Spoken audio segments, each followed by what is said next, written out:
अस्सलाम वालेकुम दोस्तों, ड्रामा से मुफाद प्रेस की आने वाली साहब बहुत दिलचस्प और धमाकेदार होती जा रही हैं। जब से आलिया ने आदिल का इतना बड़ा घर देखा है तब से तो उसकी आंखें खुली की खुली ही रह गई हैं। अब उसने फैसला किया है कि वो ज़ारा के जरिए उसका हक मांगे और तमाम जायदाद पे खुद कब्जा करके बैठ जाए। अब वो ज़ारा से भी इस बात का खुला इजहार कर चुकी है कि जब से मैंने तहरीम को इतने आलिशान घर में राज करते हुए देखा है तो मेरा ये फ़र्ज़ है कि मैं तुम्हें तुम्हारा हिस्सा दिलाऊं, इसलिए मैंने तुम्हारे बाप से तुम्हारे हिस्से की बात की है,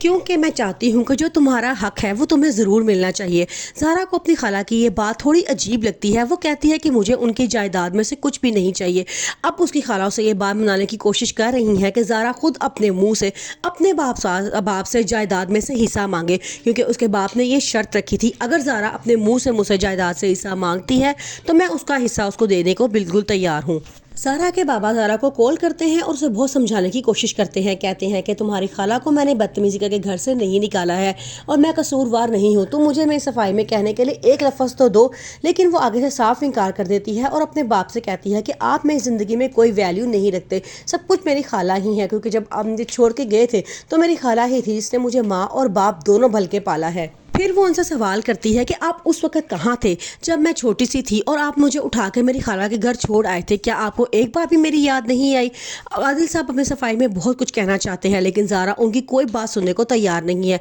क्योंकि उसकी आंखों पे उसकी खाला की सिखाई हुई पट्टी बंधी हुई है और जब वो उतरेगी तब उसे पहचान होगी कि उसका दोस्त कौन है और दुश्मन कौन है। ज़ारा जिसके दिमाग में बचपन से लेके अब तक एक ही बात डाली गई है कि उसके बाप ने उसके मरने के बाद उसे घर से निकाल दिया था, ये उसकी खाला की ही हिम्मत थी जो उसने उसको पाला और इतना बड़ा किया। लेकिन ज़ारा ये बात बिल्कुल भी नहीं जानती कि उसकी खाला कितनी धोखेबाज इंसान है, क्योंकि वो अपनी बहन से बहुत नफरत करती थी और उसी नफरत की बिना पे अब वो उसकी बेटी से भी नफरत करती हैं और चाहती हैं कि उसे बर्बाद कर दिया जाए। जैसे ही ज़ारा को पता चलता है कि उसके पापा अस्पताल में एडमिट है, वो फ़ौरन रोती धोती वहाँ पहुँच जाती है और बहुत माफ़ी मांगती है और कहती है कि आपने भी तो गलत किया था ना। मेरी खाला बचपन से लेके आज तक जिन्होंने मुझे पाला, आपके छोड़ जाने के बाद शायद मर ही जाती, लेकिन मेरी खाला ही थी जिसने मुझे माँ और बाप दोनों का प्यार दिया। आपने जब उनकी बेइज्जती की तो मुझसे बर्दाश्त नहीं हुआ, लेकिन उसके पापा जो उसको माफ़ कर देते हैं।